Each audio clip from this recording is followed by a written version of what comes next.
Sat Shri Akal ji, this is Mamta Sahota. I am your realtor and I help you to build profitable real estate portfolio. आज मैं Kitchener market बारे गल कर रही हूँ कि वाई मैं किचनर ਦੇ ਵਿੱਚ ਇਨਵੈਸਟ ਕਰਦੀ ਹਾਂ और बहुत सारे मेरे इन्वेस्टर्स बड़े ही कॉन्फिडेंस ਦੇ ਨਾਲ किचनर मार्केट ਦੇ ਵਿੱਚ इन्वेस्ट कर रहे हैं। सब तो पहले the most important point about Kitchener market दे विच कि किचनर मार्केट से प्रॉपर्टीज़ हाले भी कंपैरेटिवली बहुत लो प्राइस से सानू मिल रही हैं as compare Toronto Mississauga and around markets से प्राइसेस काफ़ी ऊपर जा चुके हैं विच मीनस कि तुसी अपनी पॉकेट दे विचों 500 या $1000 एवरी मंथ पा के ही उन्हां प्रॉपर्टीज़ नू रख रहे हो। एज कंपैरेटिवली जो आप किचनर च प्रॉपर्टी लै रहे हैं तकरीबन $500 पर स्क्वायर फीट नू किचनर दे विच प्रॉपर्टीज़ असी परचेज़ कर रहे हैं विच मीनस कि थोड़ी मॉडगेज जी है काफ़ी लो होएगी एंड थोड़ा पॉजिटिव कैश फ्लो भी आता है। दूसरा बहुत इंपॉर्टेंट पॉइंट यह है कि किचनर वाटरलू रीजन जोड़ा नॉर्थ अमेरिका का सैकेंड सिलिकॉन वैली किया जाता है ये hundreds of IT companies thousands of jobs cut रही हैं विच मीनस कि जेडे प्रोफैशनल्स ने वधिया जॉब से वधिया इन्हों सैलरीज मिलती हैं और थानू वधिया रेंट पे कर रहे हैं।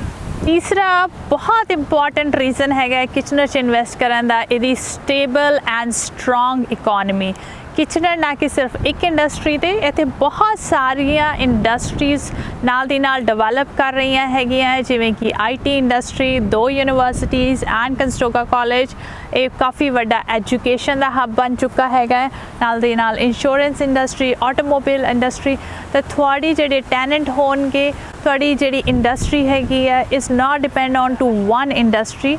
वधिया रेंट वधिया स्टेबल जॉब्स वाले टैनेंट थानू इत्थे मिलणगे because of the diverse industries as well as stable economy.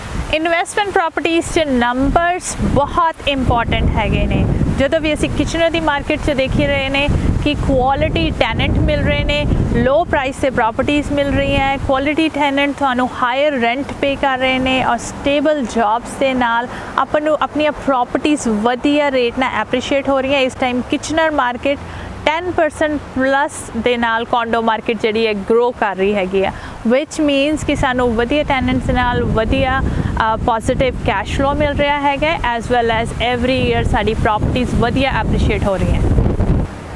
Kitchener का ट्रांजिट बहुत स्ट्रॉन्ग है किचनर नेक्स्ट टू हाईवे 401 है एंड किचनर की connectivity with other major cities बहुत स्ट्रॉन्ग हैगी है लाइक टोरंटो मिसिसागा ब्रैम्पटन बहुत ही स्ट्रॉन्ग कनेक्टिविटी।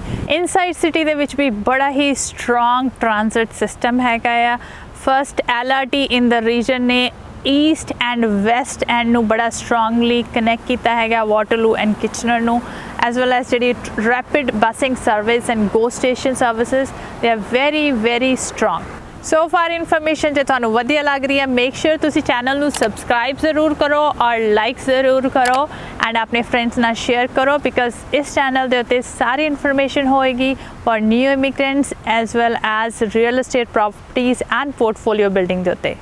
किचनर दे विच पॉपुलेशन बहुत ही तेज़ी ना ग्रो कर रही है और the reason hundreds of IT companies है यूनिवर्सिटीज़ कॉलेजेस ग्रो कर रहे हैं एंड नवे professional youth even new immigrant भी इन्हां एरियाज़ दे विच आके अपनी लाइफ शुरू करना पसंद कर रहे हैं।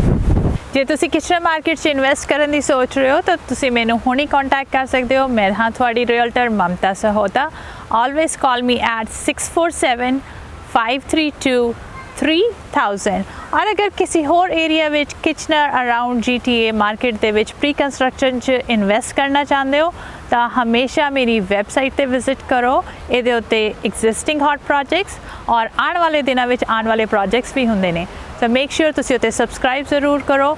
मेरा वैबसाइट एड्रैस है getmecondo.com।